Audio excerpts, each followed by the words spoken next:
For the 5th year in a row, they forgot to invite me to Christmas dinner.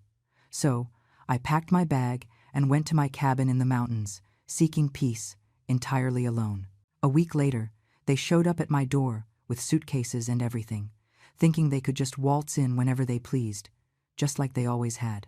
But when the door opened, they were met with a police officer, rolling cameras, and my attorney waiting for them, and in that instant, they went pale.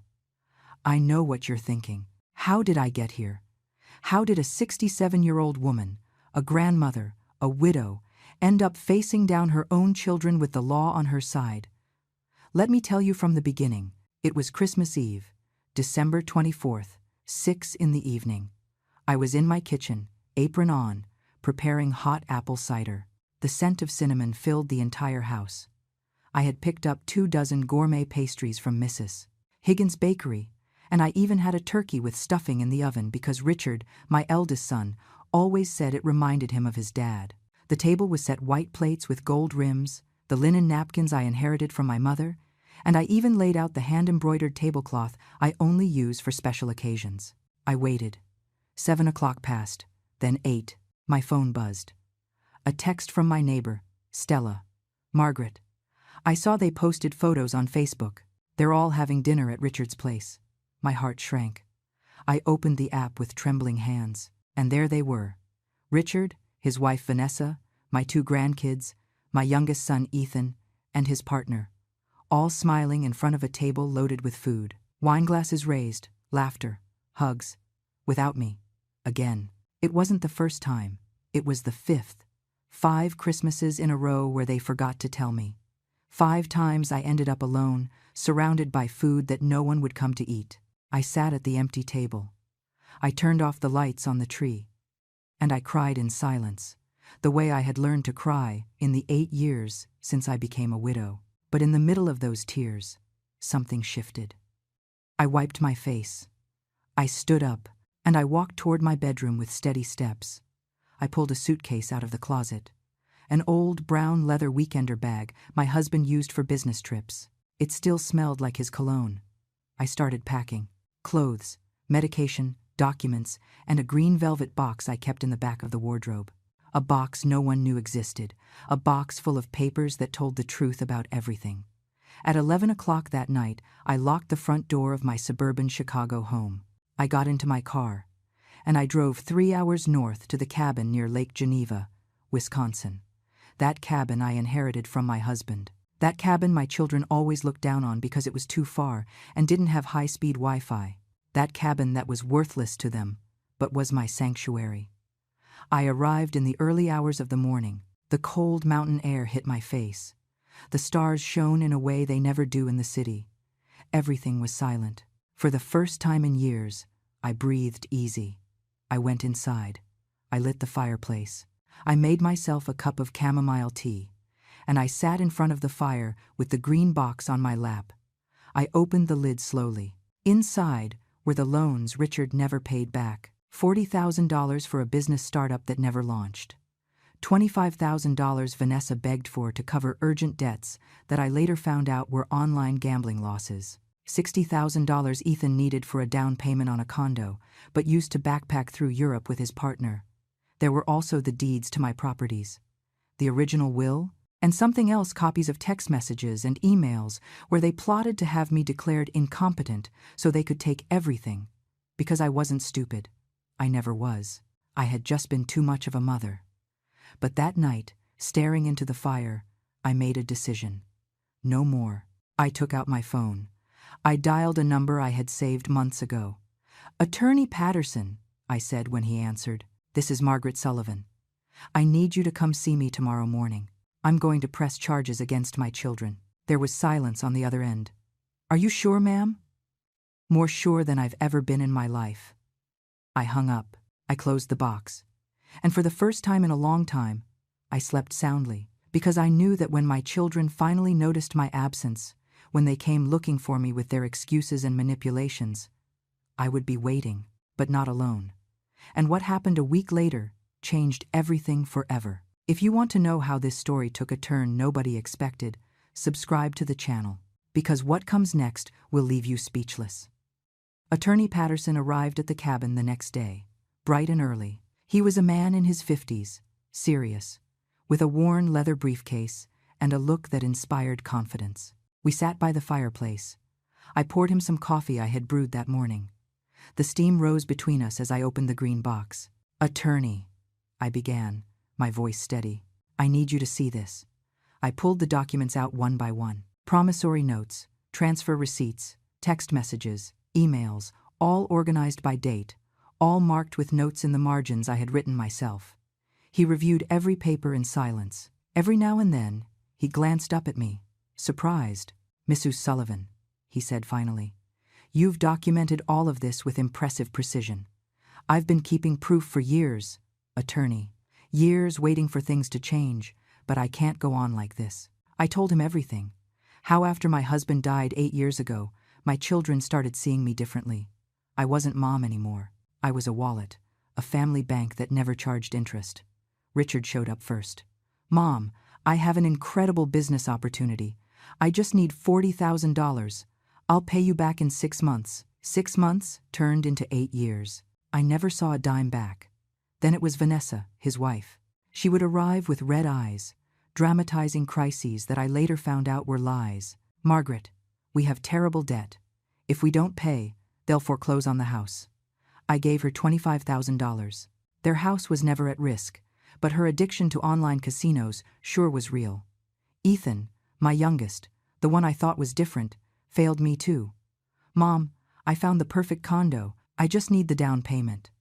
I wired him $60,000. 1 week later, I saw photos on his social media from Paris, London, Rome. He didn't even bother inventing an excuse. "But that's not all, attorney," I continued, pulling out another folder. 3 months ago, they tried to forge my signature. I showed him copies of notarized documents, papers where I supposedly authorized the sale of a piece of land my husband left me, a prime lot in Lincoln Park valued at $1.5 million. The signature looked like mine, but I never signed those papers. "This is attempted fraud," the attorney said, standing up. "Ma'am, we can proceed legally immediately." "Wait," I stopped him. "There's more." I took out my phone. I opened a voice memo app. I put it on speaker. It was a conversation between Richard and Vanessa. I had recorded them without them knowing, during a family barbecue 2 months ago, when I got up to go to the bathroom and left my phone recording hidden under a cushion. Richard's voice sounded clear. "We need to act fast. Mom is getting old. If we can get a doctor to certify she's not all there in the head, we can take control of everything." Vanessa's voice replied, "Your brother already talked to a lawyer. He says with 2 witnesses and a medical certificate, we can get a conservatorship. Everything would go into a trust, managed by us." Richard laughed. "Poor Mom, always so trusting, so sentimental. She doesn't know this is about business, not family." The silence in the cabin was heavy when the recording ended. Attorney Patterson looked at me with a mix of indignation and respect. "Mrs. Sullivan," he said slowly, "you don't just have proof. You have a solid case, very solid." I nodded. I felt the tears wanting to come out, but I held them back. I had cried enough. "I want you to prepare everything, attorney. Lawsuits for fraud, for financial abuse, and I want you to install security cameras in this cabin. Good ones. With audio. You expect them to come here? I know them. When they realize I've disappeared, they'll panic. Not for me, but because they need me to sign those land sale papers. And when they find out where I am, they'll come. Unannounced, like they always do." The attorney smiled for the first time. "And you'll be ready." "Exactly." We spent the rest of the day organizing everything. He made calls. He contacted a judge he knew. He spoke with a security technician who arrived that same afternoon to install the cameras. While they worked, I walked through the cabin grounds. The pine forest smelled of damp earth. The birds were singing. The peace I felt was something I hadn't experienced in years. My husband loved this place. He always said, "Margaret, when I can't take the city noise anymore, we're going to retire here. You and me." Peaceful. We never got to retire together. A heart attack took him before his time. But now I was here, fulfilling that dream, even if I was alone. "Ma'am," the attorney called from the door. "Everything is ready. The cameras are running. They record automatically when they detect motion. Perfect. That night, when everyone had left, I sat on the porch of the cabin with a blanket over my shoulders. My phone started ringing. Richard, Ethan, Vanessa, texts, calls. I read them all. I didn't answer a single one. "Mom, where are you? We need to talk as soon as possible. There are papers you need to sign." I smiled in the dark. Let them wait. Let them search. Because when they finally found me, I wasn't going to be the same mom as always. The messages didn't stop all week. Every morning I woke up with my phone vibrating. 20, 30, 40 notifications, all from them. All with the same tone. First fake worry, then thinly veiled demands. "Mom, we're worried. Are you okay? Answer, please. You have us terrified. It's been 3 days. This isn't normal. We're going to your house." I read each one while drinking my coffee on the porch. And I didn't answer. Attorney Patterson had advised me. Leave them in uncertainty. Let them get desperate. Desperate people make mistakes. And he was right.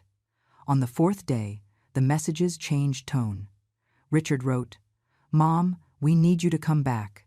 There are urgent documents for the land. The buyer is only waiting until the end of the month. If we don't sign, we lose the sale and the $1.5 million. There it was. The real reason for their concern. Vanessa was more direct. "Margaret, I don't know what's wrong with you, but this is very selfish on your part. We have serious problems, and you're gone like a rebellious teenager. Get over the Christmas dinner thing. It was a misunderstanding." A misunderstanding? 5 years in a row of misunderstandings. Ethan tried the sensitive son card. "Mom, if you're upset, let's talk. But disappearing like this doesn't solve anything. We're family. Family doesn't abandon family." The irony stung. Family doesn't abandon family. And what had they done to me? But I didn't reply. I kept to my routine at the cabin. In the mornings, I walked through the woods. The cold air cleared my mind. I watched the pines, listened to the creek running nearby, gathered pine cones for the fireplace. In the afternoons, I reviewed my documents, over and over, verifying dates, amounts, details, preparing myself. Attorney Patterson came on the 5th day with news. "Mrs. Sullivan, I hired a private investigator. I asked him to check your daughter-in-law Vanessa's finances." He pulled out a folder. Inside were bank statements, screenshots, transaction logs. "Your daughter-in-law has active debts across 3 online gambling platforms. The total is $100,000. She's been borrowing from loan sharks, dangerous people." I felt a weight in my stomach. Not for her, but for my grandkids. 2 teenagers living in that house, with that pressure, with those problems. "There's more," the attorney continued. "Your son Ethan also has financial trouble. He owes back rent. 3 months unpaid. The landlord has already started the eviction process. And Richard? Richard is the most calculating. He doesn't have serious personal debt, but he desperately needs that money from the land. He invested in an import business that is going under. If he doesn't inject capital soon, he loses everything." So it all made sense. They didn't need me. They needed my money, my properties, my signature. "And the attempted fraud?" I asked. "I've already filed the formal complaint. The notary who authorized those fake documents is under investigation. Your son Richard will be summoned to testify next week." I nodded. The puzzle pieces fit perfectly. That night, while the fire crackled in the fireplace, I took out old photographs from a box. Photos of when my children were small. Richard in his Little League uniform, smiling with missing teeth. Ethan on my lap, hugging me with those chubby little arms. When was it all lost? At what moment did I stop being their mother and turn into their resource? A tear fell on a photograph. I wiped it away carefully. I missed those children, but those children didn't exist anymore. On the 7th day, I received a different message. It was from my oldest grandson, Sam, 16 years old. "Grandma, Dad is furious. He says if you don't show up, they're going to come find you. Please let us know you're okay. I miss you." My heart shrank. He wasn't to blame for any of this. For the first time all week, I replied to a message, but not to Richard, not to Ethan, not to Vanessa, to Sam. "I'm okay, sweetheart. I just needed time for myself. I love you very much." His reply was immediate. When are you coming back? Soon. But when I come back, things are going to be different. He didn't understand what I meant, but he would. Soon everyone would understand. That same night, Richard wrote the message I was waiting for. I know where you are, Mom. We're heading there tomorrow. All of us. We need to talk in person, and you're going to sign those papers. The drama is over. I read the message 3 times. I walked to the window. The security cameras blinked with their little red lights in the darkness. Everything was recording. I called Attorney Patterson. They're coming, I said simply. Are you ready? I looked at my reflection in the window glass. A 67-year-old woman, tired, hurt, but standing tall, more than ready. And tomorrow, everything was going to explode. The morning of the 8th day dawned cold and cloudy. I got up early. I made coffee. I dressed with care. A burgundy wool sweater, dark trousers, my hair pulled back in a simple bun. I wanted to look dignified, strong. Attorney Patterson arrived at 9 with 2 other people. Sheriff Miller, a police officer in his 40s with a serious look, and a young woman with a professional camera. Mrs. Sullivan, the sheriff greeted me. Attorney Patterson filled me in. He will be present as an official witness. Everything that happens will be on record. Thank you, Sheriff. Miss Fernandez, he pointed to the young woman, will document everything on video. It's protocol in these cases. I nodded. My heart was beating fast, but my mind was clear. We went over the plan one more time. The exterior cameras were already recording. The professional camera would capture everything from the inside. The sheriff would remain visible from the start. No surprises. Everything legal. Everything documented. What time did you say they'd arrive? Asked the attorney. Richard wrote that they'd leave early. From the city, it's 3 hours. I estimate between 11 and 12. We waited. I made more coffee. I checked the documents one last time. Sheriff Miller made some calls from the porch. The videographer adjusted her equipment. At 11:30, we heard engines. 2 SUVs were coming up the dirt road, one black, one white. I watched them kick up dust on their way to the cabin. They're here, I announced, feeling the adrenaline rush through my body. Stay calm, ma'am, the attorney told me. Remember, you have control. You have the truth. The SUVs parked in front of the cabin. The doors opened. Richard got out first. Tall, 42 years old, with that bearing he always had, as if the world owed him something. He was wearing sunglasses even though it was cloudy. Behind him, Vanessa, perfect makeup, freshly done nails, designer bag hanging from her arm. As always, appearances. From the other SUV, Ethan got out with his partner, David. And to my surprise, my 2 grandkids came along, Sam and Mia, 16 and 14. That wasn't in my plans. I didn't want the children to witness this, but it was too late. Richard walked toward the door with determined steps. He didn't knock. He turned the knob directly, like he had done his whole life, as if this cabin were his. The door didn't open. It was locked. He tried again, harder. Nothing. Mom? He yelled, pounding on the door. Open up. We drove all the way from the city. What kind of games are these? The expression on Richard's face went from annoyance to confusion in a second. Because he didn't find me alone, Sheriff Miller was by my side, in uniform, badge visible. The videographer was pointing her equipment directly at them, and Attorney Patterson stepped out behind me with a folder full of documents. The silence was absolute. What is this? Richard stammered, taking off his sunglasses. Vanessa took a step back. Ethan went pale. The grandkids looked at each other, scared. This, I said with a steady voice, is the end of a lot of things. Come in. We need to talk. Mom, I don't understand anything, Richard said, but his voice didn't sound authoritative anymore. It sounded nervous. You're going to understand. Believe me, you're going to understand. Sheriff Miller introduced himself formally. Sheriff Steve Miller. Your mother requested my presence as a witness to this meeting. Everything will be recorded for the legal protection of both parties. Vanessa whispered something to Richard. He shook his head. Mom, this is ridiculous. We're your family. Why are there police? Why cameras? What did they make you believe? No one made me believe anything, Richard. On the contrary. I finally opened my eyes. Ethan tried to approach. Mom, If you're upset about Christmas, we're sorry. Seriously, it was a mistake. But this is too much." "A mistake?" I repeated, feeling the old rage rising in my throat. 5 years of mistakes? Or was the mistake trying to forge my signature to sell my land? The silence that followed was like a thunderclap. Richard opened his mouth, closed it, opened it again. I don't know what you're talking about." "Of course you know. Everyone knows." Attorney Patterson stepped forward.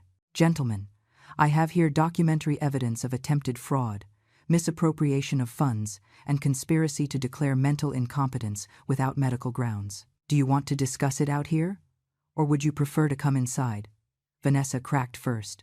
"Richard, let's go. This is a trap. Nobody is leaving," the sheriff said with quiet authority. "Not until the situation is clarified." Sam, my grandson, looked at me with watery eyes. "Grandma, what's happening?" My heart broke, but I couldn't back down. "Something is happening that should have happened a long time ago, sweetheart. The truth." And then began the confrontation that would change everything forever. They entered the cabin in silence, a heavy, uncomfortable silence, full of barely disguised fear. Richard walked in front, trying to maintain his posture of authority, but his hands were trembling. Vanessa was biting her nails, something I had never seen her do. Ethan wouldn't lift his eyes from the floor.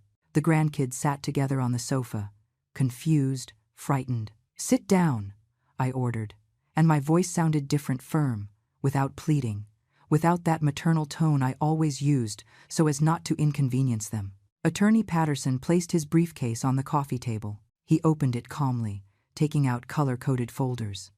The videographer adjusted her gear. Sheriff Miller stood by the door, arms crossed. "Mom," Richard began, "I don't know what these people told you, but no one told me anything. I investigated all by myself. I documented it all by myself.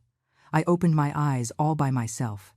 I took out the green velvet box. I placed it on the table with a sharp thud that made Vanessa jump. "Do you know what this is?" I asked, looking at them one by one. No one answered. "It's the truth you thought I would never discover." I opened the box. I took out the first document. "Richard, October 2017. You asked me for $40,000 for an import business. You told me you'd pay me back in 6 months with interest. You signed this promissory note." I showed him the paper. His signature was there, clear, indisputable. 8 years have passed. I never saw a dime. "Mom, the business didn't work out. I already explained that to you. You didn't explain anything. You disappeared for 2 months, and when you reappeared, you acted like it never happened." I pulled out another document. "Vanessa, March 2019. You begged me for $25,000. You said you had a debt with the bank, that they were going to foreclose on the house. You cried. You hugged me. You told me, 'Margaret, you are my salvation.'" Vanessa went rigid. "I hired a private investigator. Do you know what he found?" I took out the bank statements the attorney had given me, that there was never a foreclosure risk, that you spent those $25,000 at online casinos, and that today you owe $100,000 to loan sharks. Dangerous people, Vanessa. So dangerous they are threatening your family. She stood up abruptly. "That's a lie. You have no right to investigate me." "Sit down," Sheriff Miller said with a calm but authoritative voice. Vanessa sat down, trembling. I turned to Ethan, my youngest son, the one who was always more affectionate, the one I thought was different. "Ethan, June 2020, you asked me for $60,000 for the down payment on your condo. You said you were finally going to have a home of your own." I felt so proud. Ethan closed his eyes. "1 week later, I saw your photos in Europe, Paris, London, Rome. 3 months of travel. Where did that money come from, Ethan?" "Mom, where? I had savings." "Lie," interrupted Attorney Patterson, pulling out more papers. "Your bank account was at 0. The only large deposit was the transfer from your mother. That money funded your trip, and today you owe 3 months of rent. Your landlord started the eviction process 2 weeks ago." David, Ethan's partner, looked at him in disbelief. "Is that true?" Ethan didn't answer. He just buried his face in his hands. Sam, my grandson, stood up. "Grandma, I don't understand." Did Dad steal from you? Sit down, Sam, Richard ordered. No, I want to know what's happening. I knelt in front of my grandson. I took his hands. Sweetheart, your parents didn't rob me at gunpoint, but they lied to me. They used me, and when I didn't have anything left to give, they tried to take the little I had left. How? I looked at Richard. He avoided my gaze. Attorney, I said. Show them the documents. Attorney Patterson placed the copies of the notarized papers on the table. The papers where I supposedly authorized the sale of the land. This arrived at the Recorder of Deeds 3 months ago. A request for the sale of the property located in Lincoln Park, valued at $1.5 million, with Mrs. Margaret Sullivan's signature. He passed the documents to Richard. The problem is that Mrs. Sullivan never signed this. The signature is fake. A pretty good forgery, but fake. Richard looked at the papers. His face went from pale to red. The notary said it was legal. Notary Ramirez is under investigation for fraud. He already testified. He said you paid him $10,000 to process this sale without verifying the signer's identity. Vanessa exploded. This was your idea, Richard. I told you not to do it. Shut up. You're the one who has us buried in debt. It's your fault, because you never earn enough, because your business is a failure. They started screaming at each other, blaming each other, destroying each other in front of everyone. The grandkids were crying. Ethan still had his head in his hands. David watched everything in shock. I remained seated, calm, watching the facade crumble. Sheriff Miller clapped his hands loudly twice. Quiet. Everyone shut up. Mrs. Sullivan, said the sheriff, do you wish to press formal charges? This was the moment, the decision that would change everything. I looked at my children. At Richard, who now looked like a scared boy. At Ethan, crying silently. At Vanessa, shaking with rage and fear. I looked at my grandkids. At Sam, looking at me with pleading eyes. At Mia, who didn't understand anything but felt her world collapsing. I took a deep breath. Before answering that, I said slowly, I want you to hear something. I took out my phone. I opened the recording app. I recorded this 2 months ago, at the Sunday family barbecue, when I went to the bathroom. I hit play. And then Richard's voice filled the cabin. We need to act fast. Mom is getting old. If we can get a doctor to certify she's not all there in the head, we can take control of everything. And in that moment, I saw their souls break. The audio kept playing. Every word was a knife. Vanessa's voice sounded clear. Your brother already talked to a lawyer. He says with 2 witnesses and a medical certificate, we can get a conservatorship. Everything would go into a trust, managed by us. Richard tried to get up. Mom, turn that off. But I didn't turn it off. I let it continue. His own voice continued. Poor Mom. Always so trusting, so sentimental. She doesn't know this is about business, not family. And then the laughter. That laughter that had kept me awake for weeks. Sam stood up abruptly, looking at his father with an expression I had never seen on him. Horror. Absolute disappointment. Dad? You said that? You really wanted to have Grandma declared crazy? Richard reached out his hands. Son, it's more complicated than. Answer him. Yes or no. We were desperate. Your mother has debts. The business is failing. You needed to rob your mom? Sam completed, tears running down his face. Declare her incompetent to keep her money? That's what you needed? Mia, my granddaughter, was crying silently. She got up from the sofa and ran to me. She hugged me tight. Grandma, I'm sorry. I'm sorry. I'm sorry. You have nothing to apologize for, sweetheart, I told her, stroking her hair. Ethan finally spoke with a broken voice. Mom, I knew. Richard told me his plan. I tried to convince him not to do it, but I needed money too. I thought if you guys handled the legal part, I would just receive my share of the inheritance early. Before I died, I said. He lowered his head. Yes. The brutal honesty hurt more than the lies. David, his partner, backed away from him. I can't believe what I'm hearing. Your own mother, Ethan. You guys don't understand the pressure, Vanessa screamed suddenly. Living with debt, dealing with threats, we needed that money. Then work, I said simply. like the rest of the world does, like I did when your father died and left me with huge responsibilities. I worked, I didn't steal, I didn't lie. You have properties, you have savings, you don't need all that at your age. At my age? I repeated, feeling the indignation rise. At 67, do I not deserve to have anything anymore? Do I not deserve to decide what to do with what I worked for my whole life? Attorney Patterson intervened, placing more documents on the table. Here I have the complete records. Mrs. Sullivan lent you, in total, $125,000 over 8 years. Not a single dollar was repaid. Furthermore, there is evidence of systematic emotional manipulation. He took out printouts of text messages, reading them aloud. Richard, 6 months ago. Mom, if you don't help us, we lose everything. Do you want your grandkids to end up on the street? Ethan, 4 months ago. Ma, I thought I could count on you. I guess I was wrong. I guess money is more important than your son. Vanessa, 3 months ago. Margaret, after everything we've done for you, this is how you repay us. With selfishness. Every message was worse than the last. Emotional blackmail, manipulation, manufactured guilt. What did you do for me? I asked Vanessa directly. Tell me, what did you do? She opened her mouth, but nothing came out. I opened my home to you. I gave you my money. I watched your children when you needed time off. I cooked for your parties. I kept your secrets. I forgave your forgetfulness. And when I had nothing left to give, when you had squeezed me to the last drop, you wanted to take the only thing I had left, my dignity. My voice cracked on the last word, but I didn't cry. I had cried enough in my life. Sheriff Miller checked his watch. Mrs. Sullivan, I need you to decide. Do you press criminal charges, or do we reach a family settlement? Everyone looked at me, waiting, fearing. I looked at Richard. He avoided my eyes.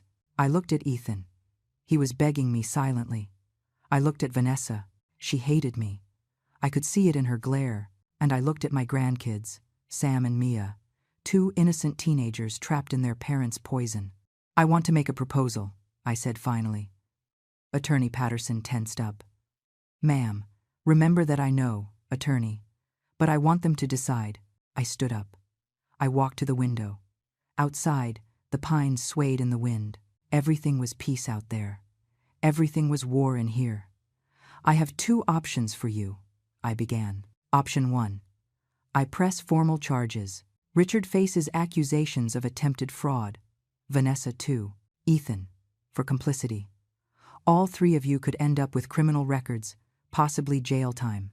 I heard sobs behind me. I didn't turn around. Option 2. We resolve this as a family, but on my terms, and they are non-negotiable. What terms? Richard asked with a weak voice. I turned to face them. First, you pay back every cent I lent you, the full $125,000. You can do it in monthly payments over 5 years, but you pay it all back. Mom, that's impossible. Do not interrupt me. Second condition, temporary restraining order. 3 years without direct contact, except for supervised occasions or real emergencies. I need space.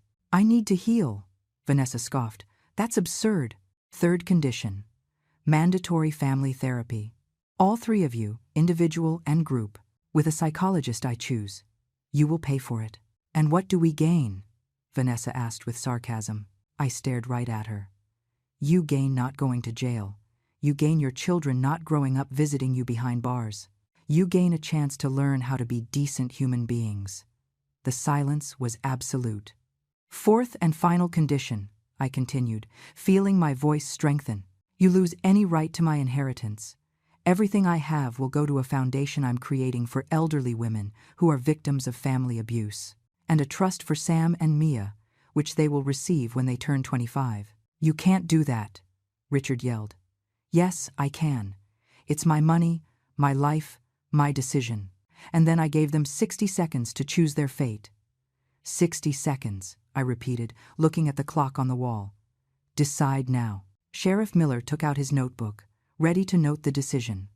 The videographer kept recording every gesture, every tear, every moment of desperation. Richard looked at Vanessa. She was shaking her head, furious. Ethan stared at the floor, hands trembling. "This is insanity," Vanessa said. "You are blackmailing us." "No," I corrected calmly. "I am giving you a way out, something you never gave me. But $100,000, where are we going to get that kind of money? From the same place you thought you'd get the $1.5 million from the land. From work, from effort, from living within your means." 30 seconds, announced Attorney Patterson. Sam approached his father. "Dad, accept it, please. I can't watch you go to jail." Mia was still hugging me, crying silently. Richard closed his eyes, his jaw tightened. I could see the internal struggle, pride against survival. 15 seconds. "Okay," Ethan shouted suddenly. I accept everything. I'll pay the money back. I'll go to therapy. Whatever is necessary. Just I don't want charges." David looked at him surprised, but there was some relief on his face. 10 seconds. "Richard," whispered Vanessa. "Say something." 5 seconds. Richard opened his eyes. He looked directly at me, and for the first time in years, I saw something real in his gaze. Not manipulation, not calculation. Genuine fear. "I accept," he said with a broken voice. "I accept your conditions, Mom," Sheriff Miller wrote in his notebook. "And you, Mrs. Vanessa Marquez?" Vanessa clenched her fists. Her face was red with contained rage. "I don't have a choice, do I? Either I accept or I go to prison. That is the reality," I confirmed. "Then I accept. But I want you to know this is cruel. You are cruel." "No, Vanessa. Cruel was what you did to me for 8 years. This is justice." Attorney Patterson took pre-drafted documents out of his briefcase. "You will have to sign a legal agreement. Everything will be in writing. Any breach will automatically reactivate the criminal charges." He placed 3 sets of papers on the table. Richard was the first to approach. He read quickly. His hands shook as he turned the pages. "This says we are forbidden from coming within 100 yards of you. For 3 years. Yes, except for supervised meetings or real medical emergencies. What about holidays? Christmas? Birthdays? You will celebrate without me, just like you were already doing." The blow landed direct. Richard lowered his gaze. Ethan signed without reading everything. His tears stained the paper. Vanessa grabbed the pen with such force I thought she'd break it. She signed every page with rage, violent strokes that almost tore through the paper. "Done," she spat the words out. "Are you happy now? Have you humiliated us enough?" "I didn't humiliate you. You humiliated yourselves with your actions." Attorney Patterson collected the signed documents. "Sheriff, can you certify as a witness?" "Of course." The sheriff signed too, officially sealing the deal. Sam was still looking at his father with a devastated expression. "Dad, did you really do all that? Did you really plan to have her declared incompetent?" Richard tried to approach his son, but Sam stepped back. "Don't touch me.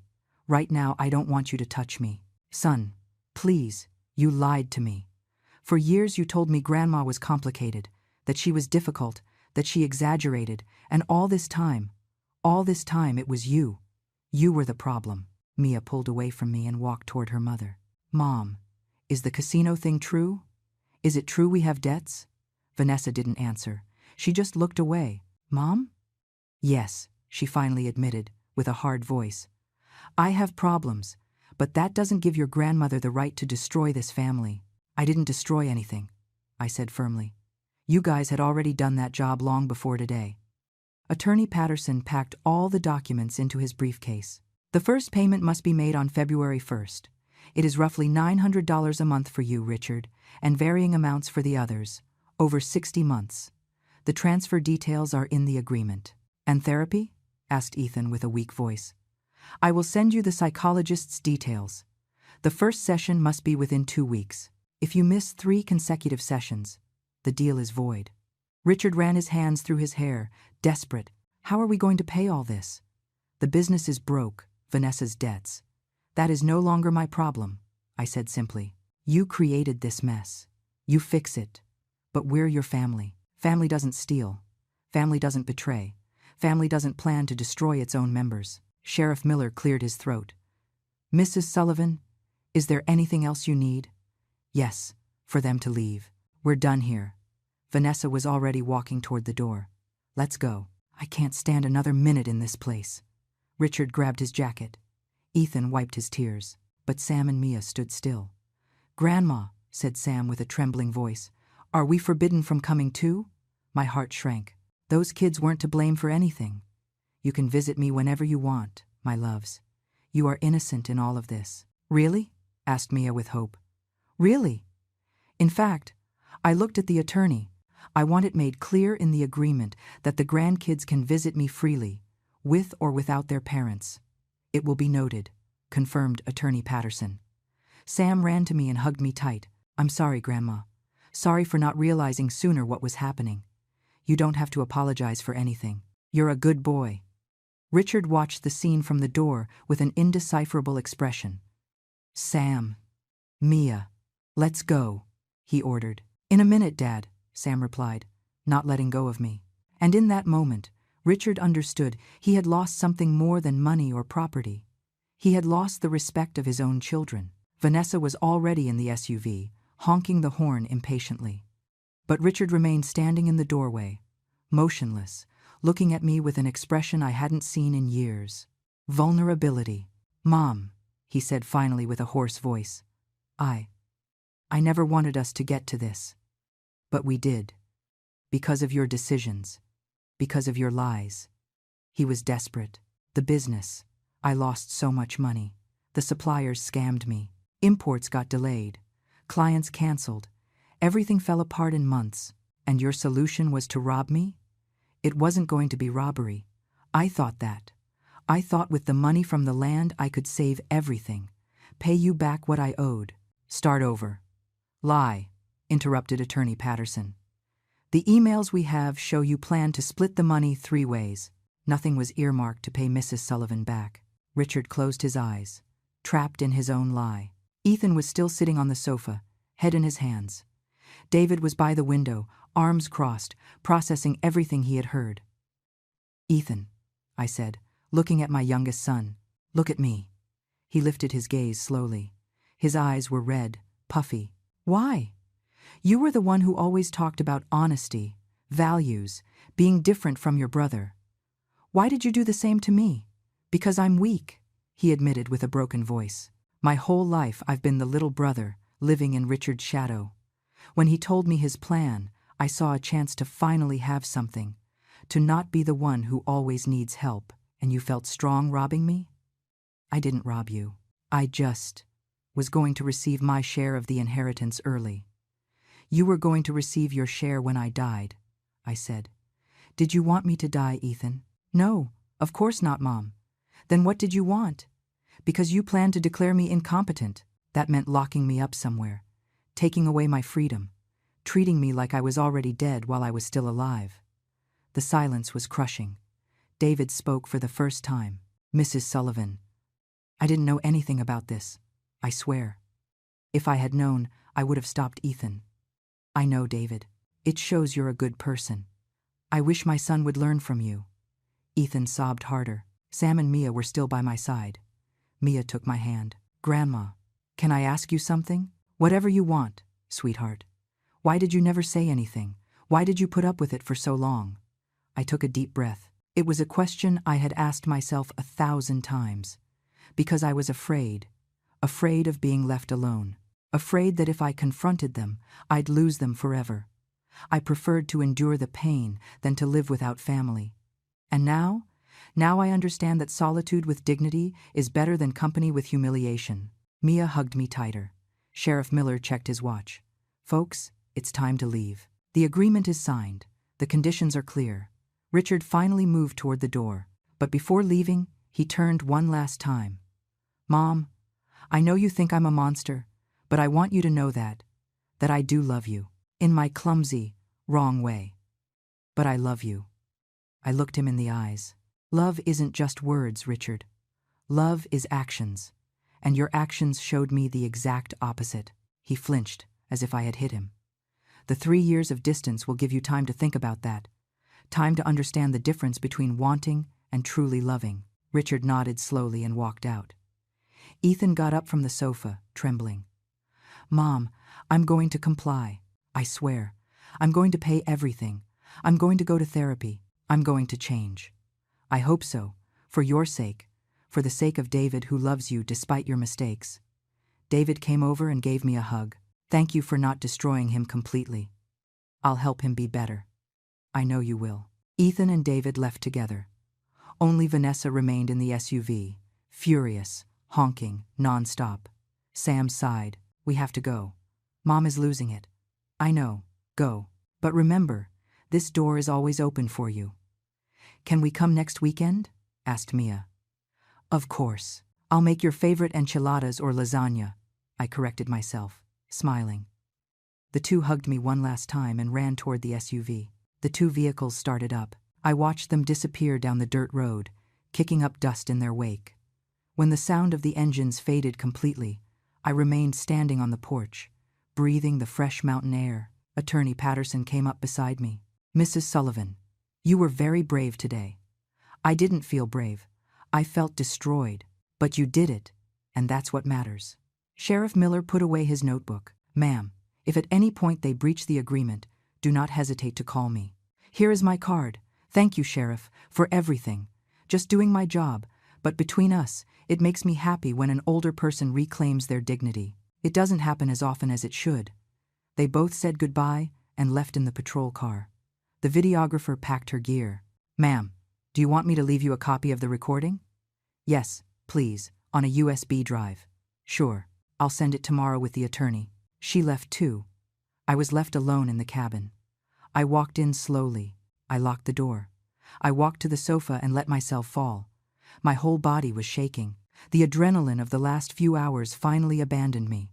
And then, finally, I cried. I cried for the family I had lost. I cried for the years of abuse I endured in silence. I cried for the woman I was, always giving, always forgiving, always forgetting herself. But I also cried with relief, because for the first time in 8 years, I breathed free. I got up after a while. I washed my face with cold water. I made myself a cup of chamomile tea and sat in front of the fireplace with the green box on my lap. There was one last document I hadn't shown them. I took it out carefully. It was the new will, the one I had signed the previous week with Attorney Patterson. I read it one more time, making sure everything was how I wanted it. The Foundation for Elderly Women Victims of Family Abuse would receive 60% of my assets. The trust for Sam and Mia would receive 35%, and the remaining 5% would go to David for being the only good person to enter this family in years. Richard, Ethan, and Vanessa. Nothing. Zero. Because love is demonstrated. And they demonstrated that they never really loved me. 2 weeks passed. 2 weeks of silence, of peace, of waking up without knots in my stomach. I stayed at the cabin, enjoying the sound of the wind in the pines, the crackle of the fire at night, the taste of coffee drunk without haste. Sam and Mia came the first weekend, as promised. They arrived by bus, alone, without their parents. We cooked together. We walked through the woods. We talked about everything and nothing. I told them stories of when their grandfather was alive, of when their dad and uncle were good boys, before money changed their hearts. Grandma, Sam asked me, while we chopped vegetables for dinner, do you think Dad can change? I want to believe it, I answered honestly. But real change only comes when one hits rock bottom. And I'm not sure your dad has hit rock bottom yet. Mom is worse, said Mia quietly. She screams all the time. She blames Dad. Dad blames her. The house is hell. It hurt to hear it, but it wasn't my responsibility to fix it. Heard anything from Uncle Ethan? I asked. I talked to him a few days ago, said Sam. He sounds different, more serious. He said he started looking for a second job to pay faster. I was glad to hear that. The following Monday, I received a call from Attorney Patterson. Mrs. Sullivan, I have news. Ethan made his first payment, roughly $900, in full. 2 weeks before the deadline, I felt something warm in my chest. Surprise, hope. And Richard? There was a pause. Richard hasn't transferred anything, but there are still 2 weeks left. I understand. Also, Richard's wife, Vanessa, tried to contact me. She wants to renegotiate the terms of the agreement. Renegotiate? She says they are too harsh, that they can't comply, that we should consider forgiving 50% of the debt. I laughed. It was a bitter laugh, but a laugh nonetheless. Tell her there is no renegotiation. The agreement is signed. Either they comply or face charges. Simple as that. I will tell her. I hung up and stared out the window. Vanessa hadn't learned a thing. She kept looking for shortcuts, easy exits, ways to avoid consequences. But Ethan paid. That night I lit a candle in the small chapel my husband had built on the cabin grounds. I prayed for my children, for their lost souls, for the possibility of redemption. The next morning, while baking cinnamon rolls, I heard a car approach. My heart raced. The cameras were still working. If it was Richard violating the agreement, it would be recorded. But when I looked out the window, I saw an unfamiliar car, a gray sedan, old but well kept. The door opened, and Ethan got out, alone. He walked to the door and knocked softly. I hesitated a moment. Then I opened. "Mom," he said with a trembling voice. "I know I shouldn't be here. I know the agreement says 3 years without contact, but I need to tell you something. You have 5 minutes." He nodded. He didn't come in. He stayed on the porch, as if he didn't deserve to enter. "I paid my first installment, and I'm going to pay all the rest. I got a night job at a warehouse. By day I'm still at my regular job. I sleep little, but I deserve it. I'm glad to hear it. I also started therapy. The psychologist asked me when I stopped being myself, and I didn't know how to answer, because I don't remember ever being myself." His eyes filled with tears. I was always the little brother, the one living in comparison, the one who was never enough. And when Richard offered me a way to be someone, I took it without thinking. No matter who I hurt. You hurt me, Ethan. I know, and I'm going to carry that the rest of my life. He wiped his tears with the back of his hand. "But I came to tell you something more important, something you need to know." "What is it?" "Vanessa is planning something. I heard a phone conversation 3 days ago. She was talking to someone about contesting the agreement and getting witnesses to testify that you were under duress." I felt a chill. "Witnesses? People she's going to pay to lie?" "She says if she can prove you signed the agreement under coercion, they can annul it. That is illegal." "I know. That's why I came. Because you gave me a chance to redeem myself, and I'm not going to let Vanessa destroy you again." I looked him in the eyes. "My son, my baby, the boy I rocked in my arms 40 years ago. Does Richard know about this?" "I don't know." I stopped talking to him. He is consumed by rage, blames everyone but himself. I sighed deeply. "Thank you for telling me, Ethan. Are you going to do something?" "I'm going to call the attorney. He'll know how to proceed." Ethan nodded. He was about to leave when I stopped him. "Ethan, wait." He turned around. "Is David okay? Is he supporting you?" A small smile appeared on his tired face. "David is the best thing that ever happened to me. He puts up with me. He pushes me to be better. I don't deserve his love, but I'm fighting to deserve it someday." "Then fight. For yourself. For him. For the man you can become." "I will, Mom. I promise." He left. I immediately called Attorney Patterson. I told him everything. "This is serious," he said. "If Vanessa attempts to fabricate false testimony, we could charge her with obstruction of justice. But we need proof." "What kind of proof?" "Recordings, messages, something that demonstrates her plan." I thought quickly. "Attorney, what if we record her confessing?" "How?" "Let me think about it. I'll call you in a few hours." I hung up. I paced the cabin thinking. Vanessa was impulsive, arrogant. If she thought she could manipulate the situation, she would try. I picked up my phone and called Sam. "Grandma, everything okay?" "Yes, sweetheart. I need to ask you a favor. It's important." "Whatever you need." "Does your mom still use her phone for all her important calls?" "Yes, all the time." "Why?" "Because I need you to help me get something, and I know what I'm going to ask is hard. But..." "Grandma," Sam interrupted me with a firm voice, "if it's to protect you from Mom, I'll do it. Mom is out of control. Even Mia is afraid of her. Is it that bad? Worse. Yesterday she smashed plates because Dad wouldn't ask you to cancel the agreement. She screamed that you had poisoned us against her." My heart shrank. "Okay, This is what I need. I explained the plan. It was risky, but necessary, because Vanessa was about to learn that I was no longer the naive mother-in-law she could manipulate. I was a woman who had woken up, and this time, I would get there first. The plan was simple but required perfect timing. Sam would wait for a moment when his mother was distracted. He would take her phone and check recent messages, calls, any evidence of what Vanessa was planning. He would take screenshots and send them to me. It sounded easy, but asking a grandson to spy on his own mother was something that broke my heart. "Grandma," Sam had told me over the phone, "it's not just your fight anymore. Mia and I live in that house. We see how Mom manipulates, lies, destroys. If we can help you stop her, we will." And 3 days later, the screenshots arrived. My phone buzzed at 11 at night. It was Sam. "Grandma, found this. Sorry it took so long, but I needed to be sure." I opened the images one by one and felt my blood run cold. Messages from Vanessa to an unknown number. "How much do you charge to testify that the old lady was confused when she signed?" $2,000. Half now, half after the trial. Deal. Do you know the family well? You'll say she was always forgetful, acting weird. There was more. Conversations with other people. Vanessa was building a complete web of lies.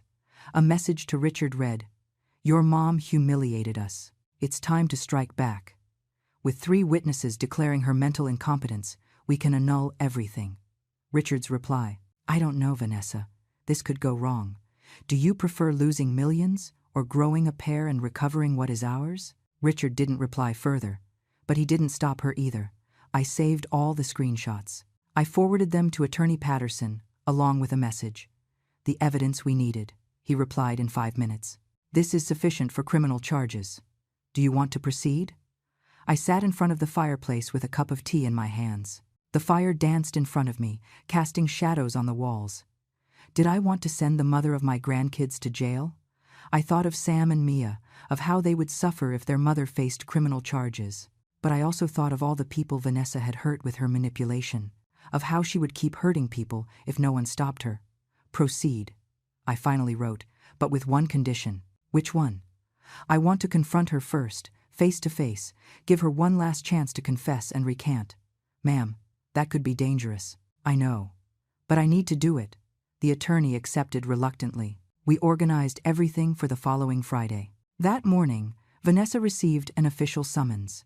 She had to present herself at the cabin with her lawyer to discuss irregularities in the fulfillment of the agreement. She arrived at 2 in the afternoon with a young, nervous lawyer who clearly didn't know what he was getting into. Vanessa was wearing high heels, a power suit, hair perfectly coiffed battle armor. "This is ridiculous," she said as soon as she entered, without greeting. "I don't have to be here. The agreement is legal." "Sit down, Mrs. Marquez," Attorney Patterson said with a formal tone. She sat with a defiant attitude. Her lawyer placed his briefcase on the table. Sheriff Miller was also present, and the same videographer as before. "More theater?" Vanessa mocked. "Cameras again? Do you feel powerful, Margaret?" I didn't answer. I just took out my phone. "Before we begin," I said calmly, "I want to show you something." I slid the phone across the table. On the screen were the screenshots of her messages. Vanessa looked at them. Her face went from arrogance to confusion, then to pure panic. "Where did you get that?" "It doesn't matter where. It matters what it says." Her lawyer took the phone and read. His expression changed immediately. "Mrs. Marquez," he said with a tense voice, "did you write these messages?" Vanessa didn't answer. "I am asking you officially, did you attempt to bribe witnesses to commit perjury?" Silence. Attorney Patterson intervened. "Mrs. Vanessa Marquez, these messages constitute evidence of conspiracy to commit procedural fraud, bribery, and attempted obstruction of justice. These are serious felonies that can result in prison time of 5 to 10 years. Vanessa went pale. I just what?" I asked. "Just trying to destroy me again? Just looking for more ways to steal, lie, manipulate? You had no right to humiliate us like that. All this is your fault." "My fault? My fault that you have a gambling addiction? My fault that you buried your family in debt? My fault that you planned to declare me incompetent to steal my property? We had needs, We had rights. You had no right over my life or my money. Her lawyer closed his briefcase. Mrs. Marquez, I cannot represent you in this. I'm sorry. He got up and left without looking back. Vanessa was left alone, trembling. I have two options for you, I said, retrieving my phone. Option 1. I submit these messages formally. The district attorney proceeds with charges. You go to trial and probably to prison. She sobbed. Option 2. You sign a full confession. You admit everything you did. You accept a permanent restraining order, not just 3 years, and you enter a rehab program for gambling addiction, paid for by you. And Richard? She asked with a broken voice. Richard has his own path, but he didn't try to bribe witnesses. You did. What about my children? Sam and Mia can visit me whenever they want, but you will have no contact with me ever again. That is cruel. No, cruel was what you did to me for years. Attorney Patterson placed a document in front of her. You have 5 minutes to decide. Vanessa read the document with tears running down her face. It was a full confession. Every lie, every manipulation, every plan to destroy me. If I sign this, I don't go to jail? If you fulfill everything agreed upon, therapy, distance, payments, no. She took the pen with a shaking hand.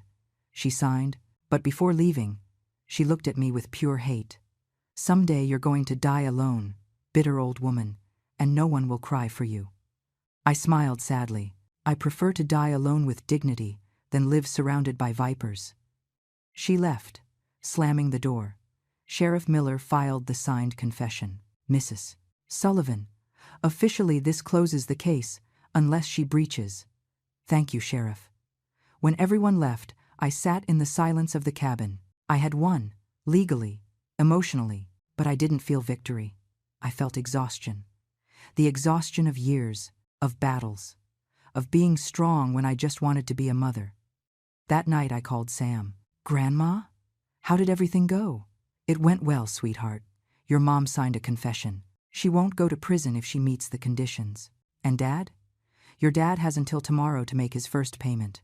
If he doesn't do it, there will be consequences too. There was silence. Grandma, is all this worth it? So much pain? I looked at the flames in the fireplace. Yes, Sam, because for the first time in my life, I am worth more than my money. I am worth more than what I can give. I simply have worth. And that lesson, although painful, was the most important one I could teach him. February 1st arrived. Payment day. I woke up early, with a knot in my stomach. I checked my phone every 5 minutes, waiting for the bank notification. At 8 in the morning, the first transfer came in. $900, Ethan. Punctual again. I felt a flash of pride. My youngest son was complying. At 9, nothing from Richard. At 10, nothing. At noon, I called Attorney Patterson. Richard hasn't paid. I know. I've tried contacting him. He's not answering calls. What do we do? The agreement is clear. If he misses the first payment, criminal charges reactivate automatically. But you have the final word. I hung up and stared out the window. The pines swayed in the cold February wind. Richard, my eldest son, the one born first, the one who made me a mother, was I really going to send him to face charges? My phone rang. It was Sam. Grandma, I need to talk to you. Tell me, sweetheart. It's about Dad. He's bad. Very bad. Bad how?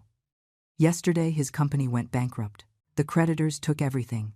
The office, the vehicles, even the computers. Sheriffs showed up and took everything. I felt a weight on my chest. And that's not the worst. Sam continued with a broken voice. Mom left him. She said she wasn't going to sink with him. And you, Mia? We stayed with Dad. Someone has to be here. But Grandma? I've never seen him like this. He's on the couch, hasn't showered, hasn't eaten, just stares at the ceiling, doesn't speak. I closed my eyes. Pain, rage, sadness, all mixed. Where are you now? At the house. But a notice came from the bank. They're 2 months behind on the mortgage. They're going to lose the house too. Sam, listen to me carefully. You and Mia can come stay with me. Always. This cabin is your refuge. And Dad? That was the question. The question I had been avoiding. Your dad has to hit rock bottom. Completely. It's the only way he'll learn. Grandma, he already hit rock bottom. He lost everything. Not everything. He still has you. Sam sobbed on the other end. I don't know what to do. Come tomorrow. All three of you. Your dad too. Really? Really. But under my conditions. I hung up and called Attorney Patterson. Attorney, do not reactivate the charges. Yet. Ma'am, give me 3 days. Just 3 days. All right. But after that, legally I must proceed. The next day, Richard arrived with his children. He got out of a borrowed car, clothes wrinkled, days of stubble, deep circles under his eyes. He wasn't the arrogant man who had arrived weeks ago. He was a ghost. Sam and Mia entered first. Richard stayed outside, as if he didn't deserve to enter. Come in, I said from the door. He entered slowly, not meeting my eyes. Sit down. He sat on the sofa. The kids went to the kitchen, giving me space. I made coffee. I poured him a cup. He held it with shaking hands, but didn't drink. I lost everything, he said finally with a hollow voice. The company, the savings, the house, my wife, everything. And now what? I don't know. Honestly, I don't know. Are you going to blame me? He lifted his gaze for the first time. His eyes were red, empty. No, I can't blame anyone else anymore. It was my fault. It was all my fault. It was the first time I heard him admit it without excuses. Do you know what your biggest mistake was, Richard? Trying to rob you? No. Your mistake was believing that money made you someone, that having more gave you value, that owning things was the same as being someone. He lowered his head. Your dad taught you to work hard. I taught you to be honest. But at some point you decided those lessons didn't matter, that there were shortcuts. I'm sorry, Mom. I know it's not enough, but I'm sorry. It's not enough, but it's a start. He took a sip of coffee. He was trembling. I have no way to pay you. I have nothing. I know. So what do I do? Go to jail? I took a deep breath. This was the decision I had been postponing. I have a different proposal. What? I forgive the entire debt, the $40,000. You don't have to pay me back. Richard lifted his head sharply, confused. What? But with conditions. What conditions? First, you come live here, at the cabin. With me, you and the kids. What? Second, you work. There is a lumberyard half an hour from here. The owner is an acquaintance of your dad's. I called him. He'll give you a job, physical work, hard, minimum wage. Richard blinked, processing. Third, you go to therapy.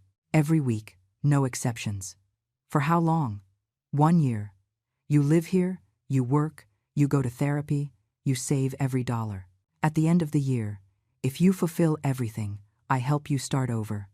A small investment for an honest business. Small, humble. I don't understand. Why would you do this? I got up and walked to the window. Because I'm still your mother, and mothers don't abandon, even if their children abandon them. Richard broke. He cried like he hadn't cried since he was a child. Deep, gut-wrenching sobs of years of arrogance falling away. Sam and Mia came out of the kitchen and hugged him. Dad, Mia said, crying, everything is going to be okay. I don't deserve this, Richard sobbed. I don't deserve your forgiveness. You're right. You don't deserve it. But I give it to you anyway, because that is real love, not by merit, by grace. That night we had dinner together in the cabin. Hot soup, fresh bread, steaming hot chocolate. Richard ate in silence, still processing everything. Sam and Mia helped wash the dishes. When the kids went to sleep in the guest room, Richard and I stayed in front of the fireplace. Mom, he said softly, how can you forgive me after everything I did? I didn't say I forgave you completely. I said, I'm giving you a chance. What's the difference? Forgiveness is earned with time and actions. The chance only requires you to show up, every day, to try. And if I fail, then you fail. But at least you tried. Richard looked at the fire. Does Ethan know about this? I'll call him tomorrow. He is fulfilling his part. You must fulfill yours too. And Vanessa? Vanessa took her path. She signed a permanent restraining order. She is in a rehab center for gambling addiction. If she completes it, maybe she can rebuild something with you guys. But that no longer depends on me. Richard nodded. There is something else you should know, I added. What? The will stays the same. You will not receive an inheritance. Everything goes to the foundation and the kids' trust. I understand. I don't expect anything. Good. Because this isn't about money. It's about becoming the people our loved ones deserved us to be. And that night, for the first time in years, I slept knowing that maybe, just maybe, my son could find his way back to himself. 1 year passed. 12 months of transformation, of pain, of growth. Richard met every condition, every single one. He worked at the lumber yard starting at 6 in the morning. He came home with rough hands, an aching back, wounded pride but intact dignity. The first few months were terrible. I heard him crying in his room some nights. A 42-year-old man, used to suits and offices, now hauling logs and operating heavy machinery. But he didn't quit. Every Thursday, he went to therapy with the psychologist in town. He returned quiet, reflective, processing layers of his own darkness. Sam and Mia finished the school year living at the cabin. They adapted well, better than well. They bloomed far from the toxic environment of their previous home. Mia got the best grades of her life. Sam discovered he liked working with wood and started learning carpentry at the lumber yard on weekends. Ethan made every payment, all 60, without missing a single one. In March, he called me crying. Mom, I made the last deposit, the $60,000 complete, with interest. I'm proud of you. I never thought I could do it, but David helped me. He kept me focused. He made me believe I could be better. He is good for you. I know. That's why I proposed. Proposed? Yes, my heart filled with joy. When? In 2 months. And we want you to officiate. Well, maybe give a blessing. Be part of everything. I'll be there. Vanessa completed her rehab program. 6 months inpatient. She came out different, thinner, more serious. Without the manic glint in her eyes, she called me in September. Mrs. Sullivan, I know I signed a permanent restraining order, but I wanted to call to ask for forgiveness. For real, no manipulation, no agenda. What did you learn, Vanessa? There was a long pause. That addiction controlled me for years. That I used everyone around me as resources. That I was destroying my own family for a void I could never fill with money or thrills. And now I'm learning to live with myself. To not need the adrenaline of the game, to face my problems head on. I'm glad to hear it. Will you ever be able to forgive me? Someday. Maybe. But that day isn't today. I understand. Thank you for not sending me to jail, for giving me this chance. She hung up. I didn't know if I would hear from her again, and that was okay. In November, the first Christmas since everything exploded arrived. Sam and Mia decorated the cabin with lights and ornaments. We put a small tree near the fireplace. Ethan and David arrived 2 days before. They brought gifts, food, laughter. Richard prepared dinner. Roast turkey, mashed potatoes, salad, apple cider. He made it all with his own hands. On the night of December 24th, we all sat around the table. Richard, Ethan, David, Sam, Mia, and me. I'd like to say something, Richard began, standing up. Everyone looked at him.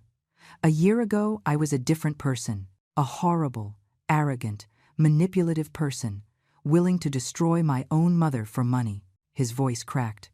Ethan put a hand on his shoulder. This year taught me that hitting rock bottom is painful, but necessary. I lost everything material. But I found something I had forgotten, my humanity. He looked at his children. Sam, Mia, sorry for not being the father you deserved, for prioritizing appearances over real love. The two were crying. Ethan, sorry for dragging you into my plans, for contaminating you with my sick ambition. Ethan nodded, wiping his tears. And Mom. Richard looked directly at me. Sorry for forgetting who you were, for seeing you as a resource and not as the extraordinary woman who gave me life, raised me, loved me, even when I didn't deserve it. He knelt in front of me. I don't deserve your forgiveness, but if someday you can give it to me, I will spend the rest of my life trying to honor it. I took his face in my hands. I looked him in the eyes. Richard, I forgive you, he cried like a child in my arms. After dinner, While the others washed dishes and sang carols, I went out to the porch. The sky was clear. The stars shone like diamonds over the snowy pines. Ethan came out behind me with 2 cups of hot chocolate. "Mom, what are you thinking about? About your dad, about how much I still miss him. He would be proud of you, of how you handled all this." "You think?" "I know. Dad always said you were the strongest woman he knew. Now I understand why." We drank our chocolate in comfortable silence. "Ethan, are you happy?" "Yes, Mom. For the first time in my life, I am genuinely happy. I have debts. I work 2 jobs. I live in a small apartment, but I have David. I have peace. I have dignity." "Then you are rich," I smiled. "Yes, I guess so." The following days were magical. We walked through the woods, played board games, told stories, laughed. On January 1st, while everyone slept, I opened my journal. I had started writing a year ago, documenting everything. The betrayal, the pain, the struggle, the redemption. I wrote the last entry. "Today I am 68 years old. I am no longer the woman who waited for crumbs of love from her children. I am no longer the mother who let herself be used for fear of loneliness. I lost a family, but I gained something more valuable. I recovered myself. Richard is learning to be a real man. Ethan found his way. Vanessa is healing. Sam and Mia are growing in an environment of genuine love. And me. I finally understood that dignified solitude beats humiliating company. The cabin everyone despised became our refuge, the place where a broken family learned to rebuild itself. Not with money, with truth, with consequences, with tough love, but real love. My foundation for elderly women will open in March. We will help others like me find their voice, their strength, their dignity. Because no one should wait until they are 67 to learn that they are worth who they are, not what they can give. I closed the journal. I looked out the window. The sun was coming out behind the mountains, painting the sky orange and pink. A new year, a new life. Sam came out of his room, sleepy. "Grandma, you up already?" Couldn't sleep. Was thinking. About what? That sometimes losing everything is the only way to gain what really matters. He hugged me tight. "I love you, Grandma. I love you too, sweetheart." Richard made coffee. Ethan made pancakes. David put on music. Mia was dancing in the kitchen. And I, sitting at my table, watched them. My family. Broken. Imperfect. Rebuilding. But real. Finally real. Because true wealth isn't in what you own, but in what you don't allow them to take away. Your dignity, your peace, your self-love. And that no one will ever take from me again. If this story touched your heart, if you ever felt used, forgotten, or undervalued, leave me a comment. Tell me where you are watching from and what lesson you take from Margaret's story.